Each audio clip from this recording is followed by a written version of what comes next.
Hello and welcome to the Columbia Daily Tribune's Courtside View webcast. This is Tribune sports editor Joe Walljasper along with Tribune basketball beat writer Steve Walentik. Steve, Missouri coming off a pair of home wins. They beat Oklahoma, then Texas Tech.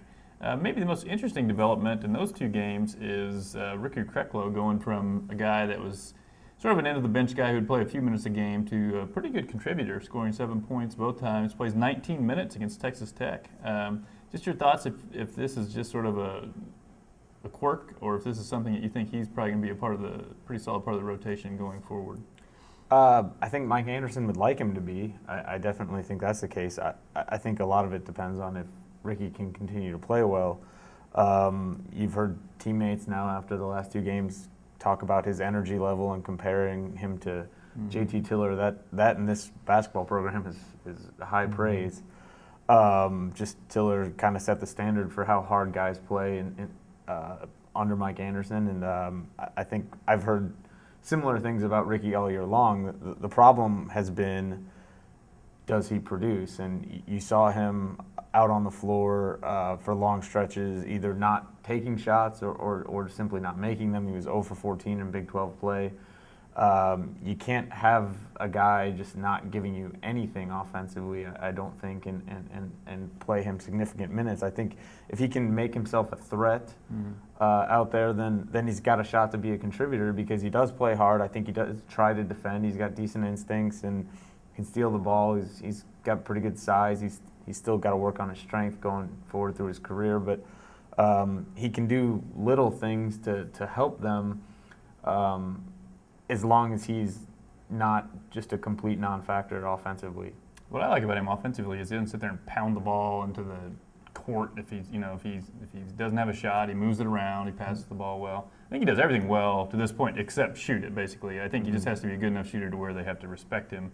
And then at least that if they just completely leave him standing alone out there and he can't make it, then you're playing 4-on-5 and that's a problem. But if he can at least make enough to where they're worried about him, I think he helps because he is pretty dependably, it's at least laying it all out there on the line. And this team, that's almost become the biggest issue is does anybody care enough to play defense? He looks like one of those blue-collar guys that Mike Anderson talks about. I mean, he's at least trying to play that way. And he also has good size and length. I mean, he's a pretty big guy. And he's got decent athleticism, too, I think. And I don't know. I mean, he called that three-pointer that he made against Oklahoma the luckiest shot of his life. But, it was lucky. And it certainly was, but it certainly seemed to take this big weight off his shoulders, and he's really looked a lot more comfortable, a lot more confident the last two games. And the fact that he played 19 minutes and is willing to take 4 shots, and he hit a close game, too. In a close game, and he hit a big 3 that put them up by 9 in the first half, which was their largest lead at that point. They made a nice little run in the first half when he was out there, and did again in the second half. In a larger sense, they really have not had a set rotation all year long. I don't know if you consider that a problem or not. From one game to the next, it's pretty hard to predict, who the starters are going to be and who the mainstays are going to be. I guess I personally don't think there's a big problem with that. You reward the guys who are playing the best, but I don't know if you think there's an issue with the consistency of the team based on nobody quite knows what their roles are going to be. Well, Kim English kind of talked about that last week, just it being February and guys still not exactly knowing their roles. And I think we've seen with the last two Missouri teams, which are certainly the teams that set the standard for the Mike Anderson era to this point, they have figured out those roles a bit quicker, and I do think it matters. I think it makes it easier for Anderson to go and figure out in a given situation in a game who to go to when you need this or need that. And I don't think they've had that because they really, outside of Marcus Denman and really Steve Moore, I don't think they've had anybody be consistent. And I think that's made it difficult. I think if you can get Mike Dixon to play the way he has the last two games off the bench,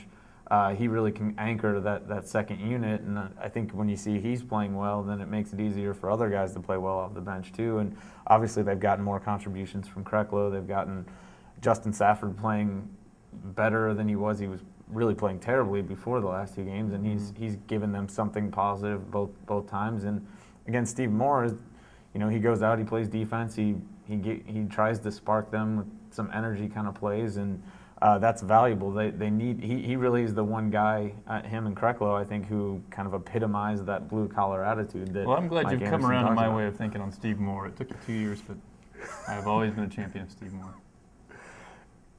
I don't know what to say. I admit it. Okay. Kim English is a guy that 2 of the last 3 games he's done pretty well. The two Two of the last 4 games against Colorado and then against Texas Tech. Overall for the year, it's been rough though. I mean, he's a guy that was a preseason Wooden candidate, and obviously is a guy that's kind of been a fringe starter now for Missouri. Just your thoughts on what's gone wrong for him, and could he do maybe to become a valuable guy going down the stretch? Well, what's gone wrong, I think, his shot selection hasn't been good most of the year, and he hasn't made shots. He's a guy that's what he's known for, and he really hasn't been that good at it. It's interesting because he really wasn't a great shooter last year either, and I think that got covered up by the fact that he was their leading scorer on a team that needed somebody to score, and he kind of filled that role. But he has actually now in Big 12 play been even less efficient. Even after going 4 for 8 against Texas Tech, he's shooting under 33% from the field in conference play. And I think the main reason for that is the shots he's taken haven't been good shots. He admitted it in the Oklahoma game when he finished 2 for 10 from the field that he really forced his first couple. I think he's pressing. I think we always think of Kim as a really confident kid. He's very outspoken and hasn't seemed to lack for confidence at all. But I think this shooting slump has gotten to him, and it has affected his confidence. I think he is trying to kind of force his way out of it. I thought he looked more relaxed against Texas Tech and took better shots, and that's what he needs to do. He needs to accept that maybe he's not going to be their leading scorer every night, but go, take high percentage shots, try to knock some down, build your confidence, and defer when things aren't there, and then turn your attention and energy to doing other things like rebounding. He had 7 rebounds against Texas Tech to lead the team, and I think at 6'6", you'd like to think that he's a guy who could do some more of that, and certainly Missouri needs it. Sometimes I wonder, that the obvious progression always is you have a guy that comes in and maybe has a small role as a freshman, which in his case was basically when Matt Lawrence was out of the game, he came in and he was the spot-up shooter. And I think there's a natural idea that, as time goes on, you should become more of a complete player who drives the ball, et cetera. And I don't know that necessarily Missouri is better when he is the guy who's driving the ball, because it seems like a lot of times he's getting caught in the air and either turning the ball over or charging. I almost wonder if he would be more valuable to them if he was just what Matt Lawrence used to be to them. Play defense, do all that sort of stuff, but not necessarily be always wanting to drive to the basket and get caught in the air. Because they got guys who can drive the basket. I think their point guards, whoever they are, might be better suited to that. If you could get Marcus them, too, Marcus good, and just have Kim out in the wing, because he's a pretty good shooter when he catches it, shoots it. I think where he struggles is when he's kind of dribbling it around and shooting it off the dribble. So I would be kind of curious to see if he would go a few games maybe a little less interested in getting to the basket, how things might turn out. I think you're right. I think actually his 3-point percentage is, I believe It's right not now, much different, yeah. I think it's actually even a little bit better than it's been, even though his shooting percentages are lower, because I think you're right. He's not a great ball handler. He's not a tremendous athlete, so I think he's gotten himself into trouble trying to do too much, putting the ball on the floor, getting to the rim, and he's gotten some charging fouls. He got one last night. He turns the ball over still more than you would like, and he's obviously not shooting a high percentage inside the arc. If you're going to just be a spot-up shooter, you're never going to be a Wooden Award winner. You're never going to be the leading scorer probably on your team. You're just going to be a guy, one of the 5 that can help you win. So I think you have to kind of maybe put aside whatever your ideas were of being a dominant player, and is this where I'm actually more effective?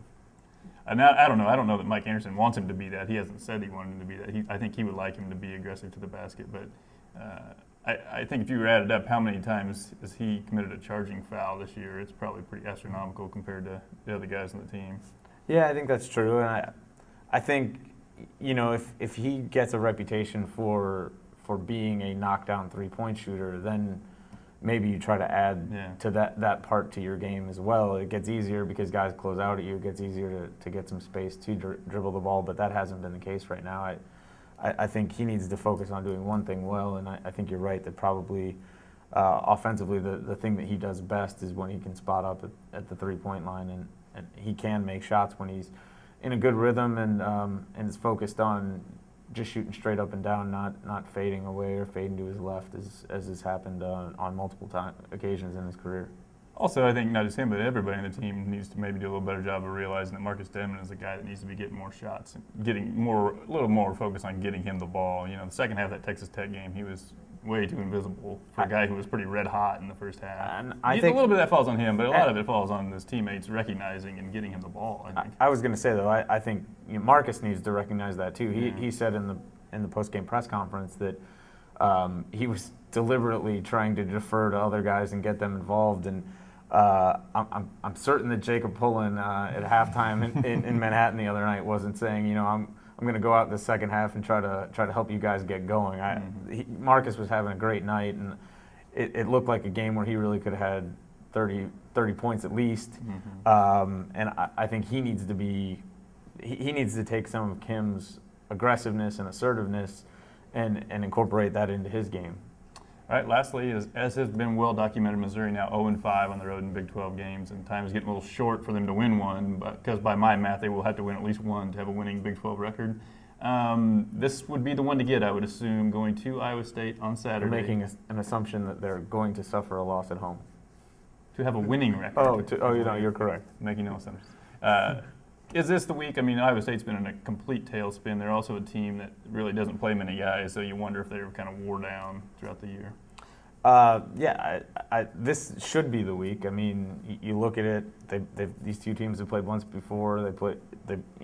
Missouri held them to something like 27% shooting, held them to 54 points, dominated them on the glass, which Missouri never does, and won by 33. And you'd like to think that the location of the game wouldn't result in that big a difference between two teams. Iowa State's a place where both Oklahoma and Texas Tech have won this year. For having this slogan about Hilton Magic, they're really not so magical for about the last 8 years there. I mean, it's hard to be magical when you don't have players, and they haven't They really haven't had players to compete the last few years. They've had some talented guys, but they haven't had the depth, and I think that's the case this year as well. I think Deontay Garrett's a capable player, a pretty good Big 12 guard, but he's not surrounded by the supporting cast that some other guys have, and he's had to log a lot of minutes as other guys have. I think Iowa State is a little bit dangerous because they do have a couple of guys who can spot up from the three-point line and knock down shots when you leave them alone. Christopherson is not shooting as well in Big 12 play as he was before, because I think conference teams have been keying on him. But if Missouri comes out and plays defensively like they did against Texas Tech, Iowa State's going to be able to be in the game. Texas Tech got way too many easy shots, and I think Missouri, if they want to have a chance to win on Saturday, which they certainly should have a really good chance to win on Saturday, they do have to play better defense than they played on Tuesday night. All right. Well, thanks for joining us again this week. Next week, we will be back talking about the game at Iowa State and the Baylor game. 2-0.